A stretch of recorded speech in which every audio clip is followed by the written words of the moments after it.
दोस्तों, जब हम रात में आसमान की ओर नजर घुमाते हैं तो हमारा आसमान अनगिनत तारों से जगमग नजर आता है। खुली आंखों से देखने पर हमें लगभग सभी तारे एक समान ही नजर आते हैं। ऐसे में आपके मन में कभी न कभी ये सवाल तो जरूर आया होगा कि हमारे आसमान में नजर आने वाले सबसे चमकीले तारे कौन से हैं और ये हमारे सौरमंडल से कितनी दूरी पर मौजूद हैं। ऐसे में आज आप इस वीडियो को अंत तक जरूर देखिए, जहां हम हमारे आसमान में दिखाई देने वाले 7 सबसे चमकीले तारों के बारे में जानेंगे। तो नमस्कार दोस्तों, आप देख रहे हैं रहस्य टीवी और चलिए शुरू करते हैं। इन तारों के बारे में जानने से पहले हमें यह जानना होगा कि आखिर वैज्ञानिक कैसे किसी तारे के ब्राइटनेस को मेजर करते हैं। वैज्ञानिक किसी भी स्टार, प्लैनेट और दूसरे स्पेस ऑब्जेक्ट्स के ब्राइटनेस को मापने के लिए एपरेंट मैग्नीट्यूड और एब्सोल्यूट मैग्नीट्यूड का उपयोग करते हैं। एपरेंट मैग्नीट्यूड किसी सोलर बॉडी का वह ब्राइटनेस होता है जो कि हमें रात में आसमान में खुली आंखों से नजर आता है। एपरेंट मैग्नीट्यूड किसी सोलर ऑब्जेक्ट के इंट्रिंसिक ल्यूमिनोसिटी, डिस्टेंस और कई सारे दूसरे फैक्टर्स पर डिपेंड करता है, जो कि उस ऑब्जेक्ट के ब्राइटनेस को कई गुना कम कर देता है। जिस सोलर ऑब्जेक्ट का एपरेंट मैग्नीट्यूड जितना कम होगा, वह ऑब्जेक्ट हमें उतना ही ज्यादा ब्राइट नजर आएगा। ऐसे में सोलर बॉडीज जिनका एपरेंट मैग्नीट्यूड नेगेटिव में होता है, वो ऑब्जेक्ट हमारे स्पेस में सबसे ज्यादा ब्राइट होते हैं। पर इसके साथ समस्या ये है कि हमारे आसमान में दिखाई देने वाले कुछ तारे केवल 10 लाइट ईयर्स दूर मौजूद हैं, तो कुछ सैकड़ों लाइट ईयर्स दूर। ऐसे में वैज्ञानिक स्पेस बॉडीज के ब्राइटनेस को मापने के लिए एक दूसरे पैरामीटर का उपयोग करते हैं, जो कि है एब्सोल्यूट मैग्नीट्यूड। एब्सोल्यूट मैग्नीट्यूड किसी ऑब्जेक्ट का एपरेंट मैग्नीट्यूड होता है अगर वह ऑब्जेक्ट हमसे 10 पार्सेक्स यानी करीब 32.6 लाइट ईयर्स दूर मौजूद हो। उदाहरण के लिए, हमारे सबसे नजदीक मौजूद तारे यानी हमारे सूर्य का एपरेंट मैग्नीट्यूड -26.7 है, जो कि हमारे धरती से दिखाई देने वाला सबसे चमकीला ऑब्जेक्ट है। हालांकि यदि हमारा सूर्य हमसे 10 पार्सेक्स यानी करीब 32.6 लाइट ईयर्स दूर मौजूद होता, तो उसका एब्सोल्यूट मैग्नीट्यूड केवल 4.7 ही होता। एब्सोल्यूट मैग्नीट्यूड की मदद से वैज्ञानिक किसी सोलर ऑब्जेक्ट के ब्राइटनेस को एक फिक्स डिस्टेंस पर माप सकते हैं, ताकि उन्हें दूसरे तारों से आसानी से कंपेयर किया जा सके। उम्मीद है कि आपको अभी तक ये जानकारी मिल चुकी होगी कि कैसे वैज्ञानिक किसी तारे के ब्राइटनेस को मेजर और कंपेयर करते हैं। ऐसे में हम अपने असल सवाल की ओर लौटते हैं कि आखिर हमारे आसमान में दिखाई देने वाले सबसे ब्राइटेस्ट स्टार कौन सा है। एपरेंट मैग्नीट्यूड के अनुसार सूर्य हमारे धरती से दिखाई देने वाला सबसे चमकीला तारा है। आमतौर पर जब सबसे चमकीले तारों की बात की जाती है तो लोग रात में आसमान में दिखाई देने वाले तारों की बात करते हैं। ऐसे में आमतौर पर सूर्य को उस लिस्ट से निकाल दिया जाता है। हमारा सूर्य एक येलो ड्वार्फ स्टार है, जिसका जन्म आज से करीब 4.5 बिलियन सालों पहले एक विशालकाय गैस और डस्ट के बादल के कोलैप्स होने की वजह से हुआ था। वैज्ञानिकों के अनुसार सूर्य वर्तमान समय में अपने एक्सपेक्टेड लाइफ के हाफ वे पर है और आज से करीब 5 बिलियन सालों बाद हमारे सूर्य की सारी एनर्जी खत्म हो जाएगी और ये रेड ड्वार्फ स्टार में तब्दील हो जाएगा। दोस्तों, हमारे आसमान में दिखाई देने वाला दूसरा सबसे चमकीला तारा सीरियस है, जिसकी एपरेंट मैग्नीट्यूड -1.46 है। यह तारा हमारे रात के आसमान में काफी चमकीला नजर आता है, जो कि रात में दुनिया भर में दिखाई देता है। यह चमकीला तारा कैनिस मेजर कॉन्स्टेलेशन में स्थित है, जो कि हमारे धरती से करीब 8.6 लाइट ईयर्स दूर मौजूद है। लेकिन सीरियस एक नहीं बल्कि 2 तारों का एक बाइनरी स्टार सिस्टम है, जिसमें बड़े तारे को सीरियस ए और छोटे तारे को सीरियस बी कहा जाता है, जिसमें सीरियस ए सबसे चमकीला तारा है।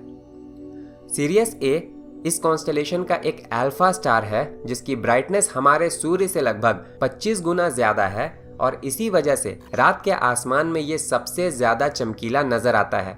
वैज्ञानिकों के अनुसार सीरियस ए हमारे सूर्य से आकार में 71% बड़ा है और मास में लगभग 2 गुना है।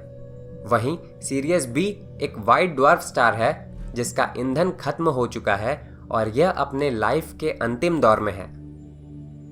हमारे आसमान में दिखाई देने वाला तीसरा सबसे चमकीला तारा कैनोपस है, जिसकी एपरेंट मैग्नीट्यूड -0.74 है। इस तारे को अल्फा कैरिने नाम से भी जाना जाता है, जो कि हमारे सौरमंडल से करीब 310 लाइट ईयर्स की दूरी पर कैरिना कॉन्स्टेलेशन में मौजूद है। ये एक येलोइश वाइट जाइंट स्टार है, जो कि आकार में हमारे सूरज से 71 गुना ज्यादा विशालकाय है और मास में 8.5 गुना ज्यादा बड़ा है। ये हमारे सूरज से 13,600 गुना अधिक चमकीला है, जिसका सरफेस टेम्परेचर 13,600 फ़ारेनहाइट से भी ज्यादा है। आम दिनों पे आप इस तारे को हमारे धरती के सदर्न हेमिस्फीयर में आसानी से देख सकते हैं। कैनोपस तारा बेहद ही भारी मात्रा में एक्सरे एमिट करता है, जो कि मुख्यतः इसके कोरोना से एमिट हो रही है।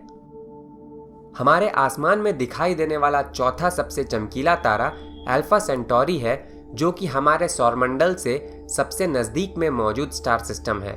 ये असल में एक ट्रिपल स्टार सिस्टम है। अल्फा सेंटोरी ए और अल्फा सेंटोरी बी इस सिस्टम के दो मेन स्टार्स हैं, जो कि हमारे धरती से करीब 4.35 लाइट ईयर्स की दूरी पर मौजूद हैं।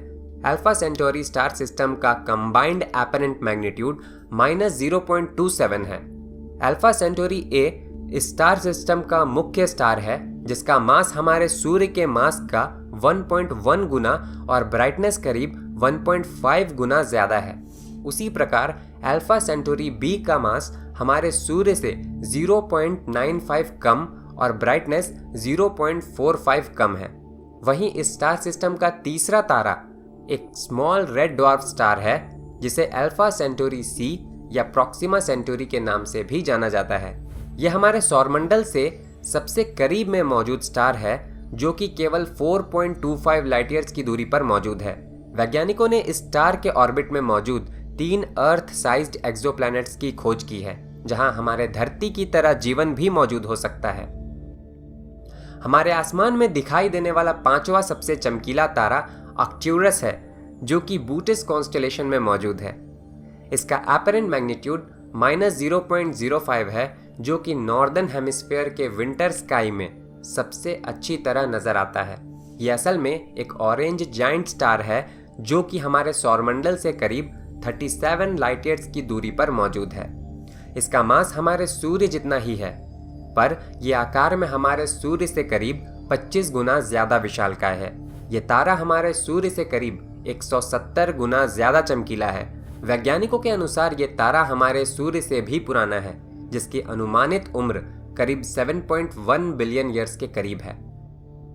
हमारे आसमान में दिखाई देने वाला छठवां सबसे चमकीला तारा वेगा है, जो कि लायरा कॉन्स्टेलेशन में मौजूद है। यह तारा हमारे सौरमंडल से लगभग 25 लाइट ईयर्स की दूरी पर मौजूद है, जिसका एपरेंट मैग्नीट्यूड -0.03 है। वेगा एक वाइट मेन सीक्वेंस स्टार है, जो कि आकार में हमारे सूर्य से लगभग 2 गुना विशालकाय है। साथ ही यह हमारे सूर्य की उपेक्षा 40 गुना ज्यादा चमकीला भी है। वेगा इंसानों द्वारा हमारे सूर्य के बाद सबसे पहले अध्ययन और फोटोग्राफ्ड किया गया तारा है, जिसे रात के आसमान में मौजूद सबसे महत्वपूर्ण तारों में से एक माना जाता है। वैज्ञानिकों के अनुसार यह तारा लगभग 455 मिलियन साल पुराना है, जो कि अपने 1 बिलियन सालों के एक्सपेक्टेड लाइफ स्पैन के आधे में पहुंच चुका है। अपने अंतिम दौर में यह तारा अपनी सारी एनर्जी खो देने के बाद हमारे सूर्य की तरह एक रेड जाइंट स्टार में तब्दील हो जाएगा। हमारे आसमान में दिखाई देने वाला 7वां सबसे चमकीला तारा कैपेला है, जो कि ऑरिगा कॉन्स्टेलेशन में मौजूद है। यह तारा हमारे सौरमंडल से करीब 43 लाइट ईयर्स की दूरी पर मौजूद है, जो कि नाइट स्काई में दिखाई देने वाले सबसे विशालकाय एक्सरे सोर्सेज में से एक है। खुली आंखों से देखने पर यह एक स्टार नजर आता है, पर दरअसल ये 2 बाइनरी स्टार सिस्टम का एक समूह है, जिसमें 4 तारे मौजूद हैं, जिनका कंबाइंड एपरेंट मैग्नीट्यूड 0.08 है। इसके पहले बाइनरी सिस्टम में 2 yellow giant star Capella AA और कैपेला AB मौजूद हैं, जो कि आकार में सूर्य से करीब 2.5 गुना विशालकाय है। वहीं इसके दूसरे बाइनरी सिस्टम में 2 स्मॉल और कूल रेड ड्वार्फ स्टार्स मौजूद हैं, जिन्हें कैपेला H और कैपेला L के नाम से जाना जाता है। दोस्तों, तारों के ब्राइटनेस को सही तरीके से मापने और उन्हें सही क्रम में जमाने में वैज्ञानिकों को कई सारी परेशानियों और बाधाओं का सामना करना पड़ा है, और इन बाधाओं के कारण भविष्य में इन तारों का क्रम बदल सकता है, या हो सकता है कि इस लिस्ट में कोई नया तारा भी अपनी जगह बना ले। ऐसे में दोस्तों, आपको ये वीडियो कैसा लगा हमें नीचे कमेंट कर ज़रूर बताएं। अगर आपको ये वीडियो पसंद आया हो तो इसे लाइक कर अपने दोस्तों के साथ शेयर ज़रूर करें। मैं आपसे मिलता हूँ किसी नए वीडियो में, तब तक के लिए धन्यवाद।